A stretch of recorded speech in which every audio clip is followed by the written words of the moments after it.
students, welcome to class 9. Now we are going to start with the first chapter of biology.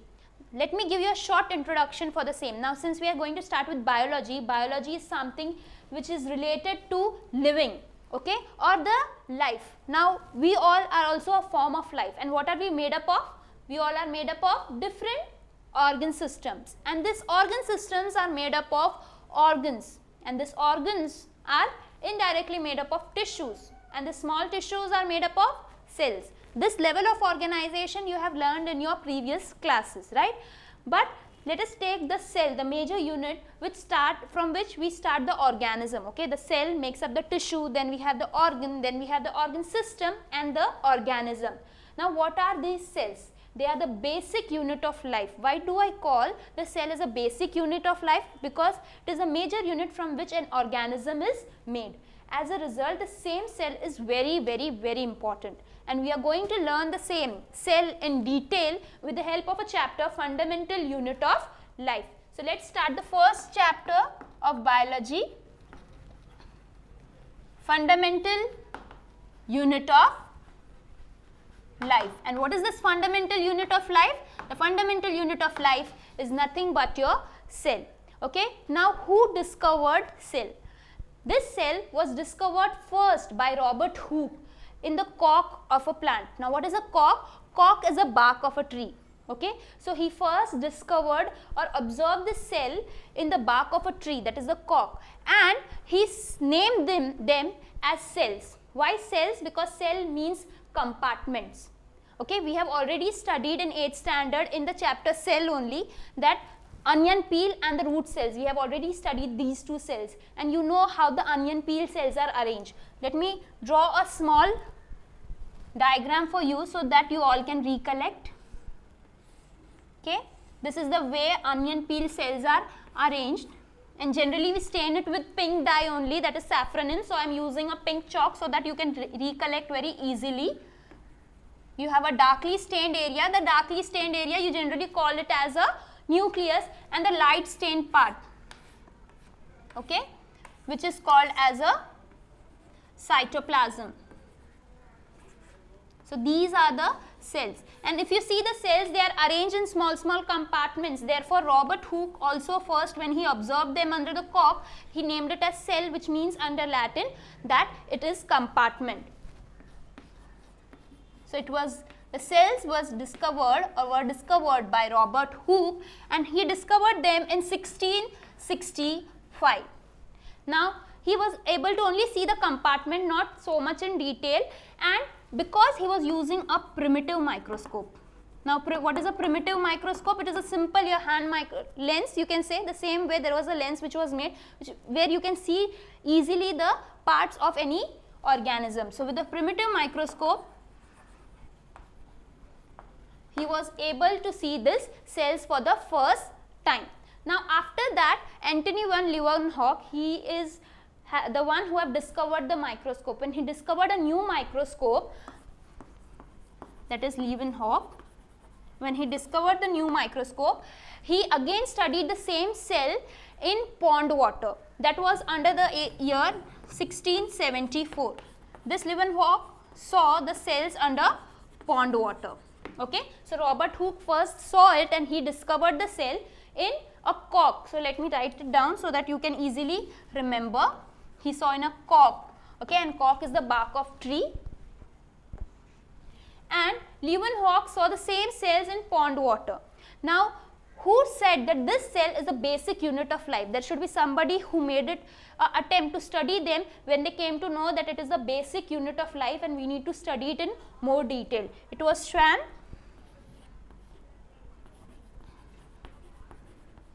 and Sladen. This was under the year 1839. Both of them studied them in detail and say that the cell is a basic unit of life, and that is the result we need to study it in detail. Now when we see this cells over here in the onion peel, you see them as a block. Now I can say the same way, this resembles as a building. When I make a building, it is one above the other where I keep the bricks. Now if I take out one of the brick, what will happen? The whole building will trample down. The same way the cell is a basic unit of life where they have to all work together. Now we all know that there are two types of organism. The organism can be either unicellular or multicellular. So first let us see how will we see a unicellular organism and a multicellular organism. The unicellular and a multicellular organism can be easily seen with the help of a microscope. Now Robert Hooke saw it under a primitive microscope. We have come to an era where we have different types of microscope. Microscope you have again studied in 8th standard, but I will in small brush up with the same thing. Okay, the microscope can be either a simple compound microscope, which we all know, or you can have a simple microscope which is same like your lens. Now this compound microscope have three types of lens. Okay, it can either be 10x, okay, that is it will maximize the x, the thing which you are keeping under the microscope 10 times. It can be either 45x, it will maximize 45 times, and it can be either 100x. Okay, so the lens will maximize the lens. There is one more lens above it, and this is a major lens which maximize the organism. This lens is generally used to see plants and animals because they are bit larger in size. Okay, both the lens are used to see plant and animals, but generally 45x mostly is used to see fungus or fungi. You all know yeast and bread mold, which is used to prepare breads and wines. So fungus can be easily seen under 45x. Plants and animals both can be seen under 10x or 45x, but you cannot see all the organelles. What you can see is, you remember the cell onion peel diagram which I draw, the same way. You can see some blocks with the nucleus which are darkly stained. You will not be able to see the cell very clearly. And under 100x we generally see the bacteria. Now if I want to see the bacteria, it will not the whole organism which I will be able to see. You all know that bacteria are much more smaller than the plants and animals. So I will be able to only see the shapes. Okay, it appears as dots or either rods. So it can be, I will be able to see the shape of bacteria. Now you will say that when we are not able to see the inner content of the cell, how do we came to know that cell is the basic unit and we need to study it? The thing is, after the discovery of electron microscope, now this electron microscope use an electronic gun to increase the size of the cell, and as a result we were able to see the internal structure. So if I want to see the internal structure of any of the organism, I use an electron microscope, and with this electron microscope we came to know that the cell consists of different organelles.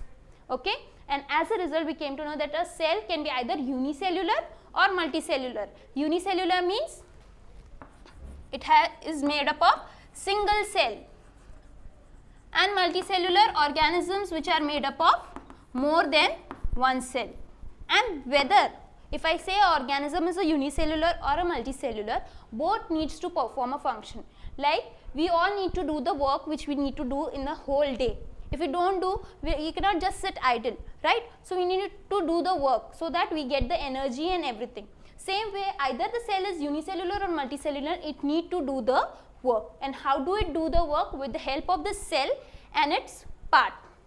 Okay, let us now see if it is a unicellular organism and if it is a multicellular organism, what is the difference?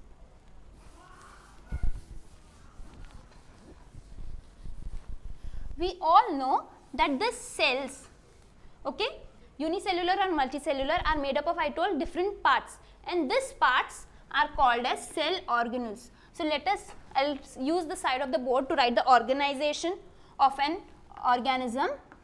Organism is made up of organ system, right? The organ system is made up of organs. These organs are made up of tissue. The tissues are made up of cell, and the cell have cell organelles.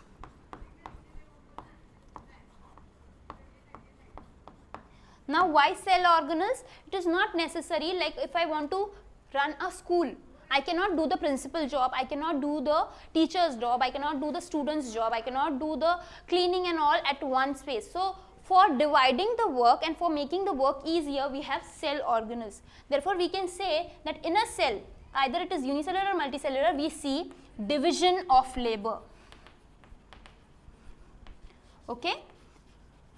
Division of labor means division of the work so that the work becomes easier.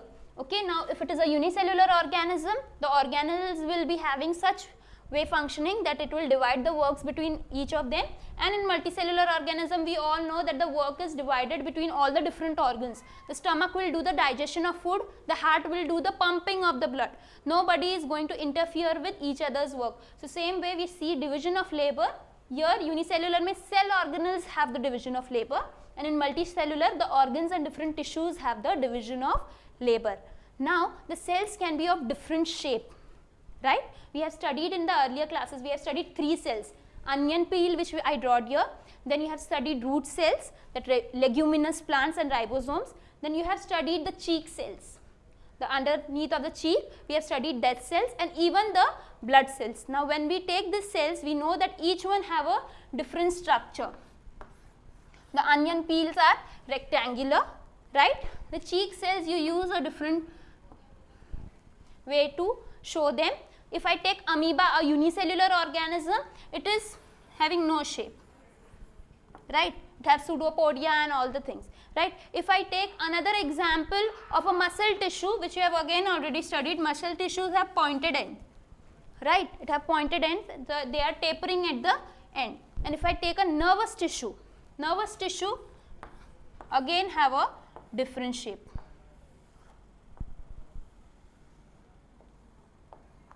Okay. So all the cells are made up of different shape and different size also. Can you see the difference in the size? If you take the onion cell, it is different in size. If you take the muscle cells, it have a different size. If you take the nervous tissue, it have a different size. If you take a cheek cell, it have different size. And in all this, which is the longest one? The nerve cell.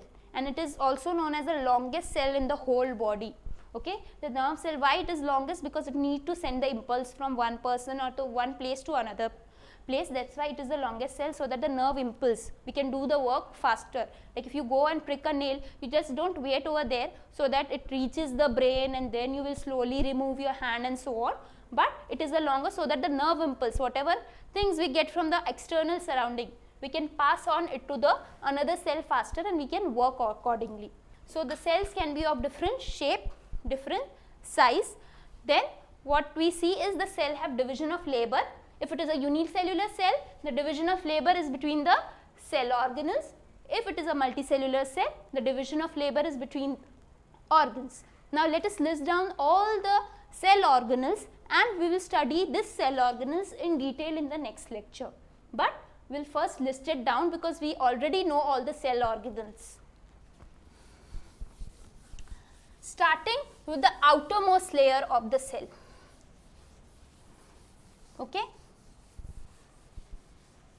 The outermost layer of the cell consists of cell wall, right? Because we have studied plant and animal cell, that are the two cells which you have already studied.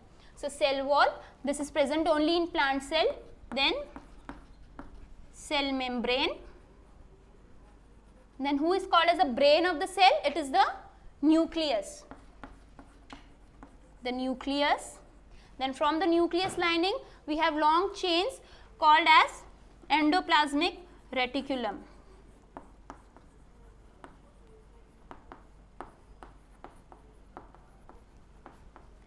Then on the endoplasmic reticulum, we have the ribosomes.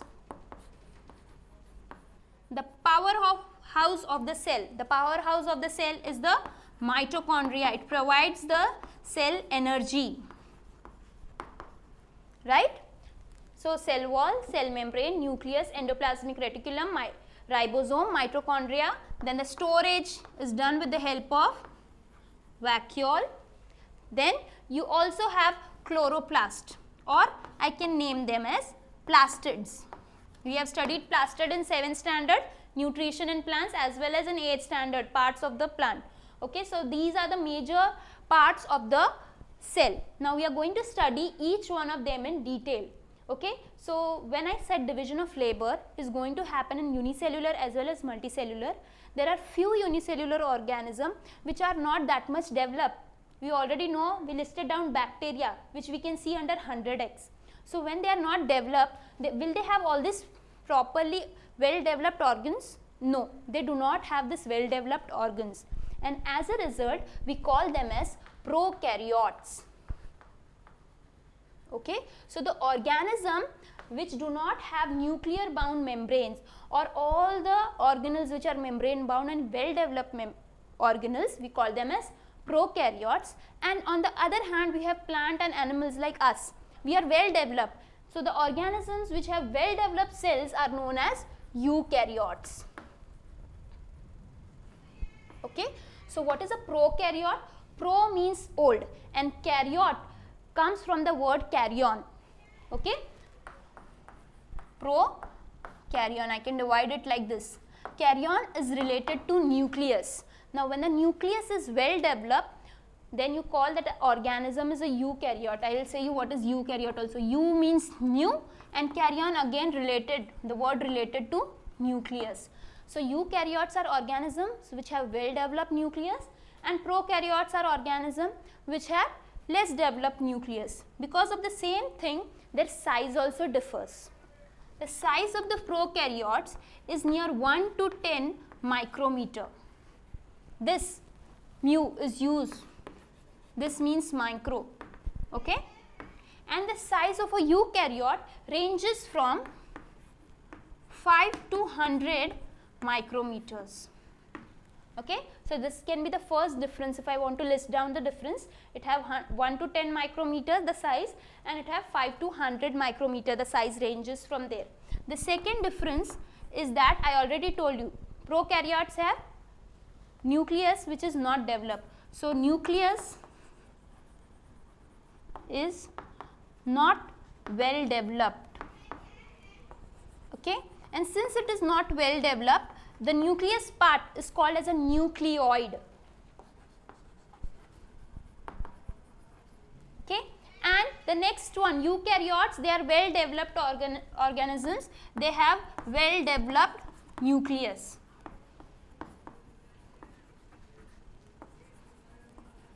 The last one being these cell organelles which we have listed is not well developed in prokaryote, they are not bounded by a membrane. Lacks membrane bound organelle. Okay, and the eukaryotes have all these organelles which are bounded in membrane, and they do their own function. The division of labor is much more enhanced in eukaryotes. So they have membrane bound organelles. So what did we did over here? We divided, or we wrote down, we listed all the differences between a prokaryotic organism and a eukaryotic organism. To make it more clear to you all, let me make a line, because it is better that you write always the difference between in a column. So this is the difference between a prokaryote and a eukaryotic organism. We started the chapter with how are the cells were discovered, okay, the how they were discovered and by whom they were discovered. Why it is called as a fundamental unit of life? Because it is the basic block because of which the whole organism is made. We wrote over there, organisms are made up of organ systems are made up of organs are made up of tissues are made up of cells, and cells are made up of cell organelles, because that's why it is the basic unit, because from there the level of organization start. Then the cells can be either unicellular or multicellular. If they are unicellular or multicellular, they can also be either prokaryotic or eukaryotic, and the size and the shape of the cell can also differ. In the next lecture, we are going to study each of them in detail, all the cell organelles in detail, and we will see why each one of them is important and how does this division of labor takes place. Okay, thank you. Hope this video increased your knowledge. For more such videos and a completely free educational content, log on to www.epathshala.org or visit our ePathshala YouTube channel. We have each and every question solved for maths, physics, chemistry and biology. So subscribe our channel, share with your friends, like our Facebook page and follow our Twitter handle for regular updates and important educational tips, and also win ePathshala goodies. So what are you waiting for? Subscribe this channel and enjoy the freedom of education.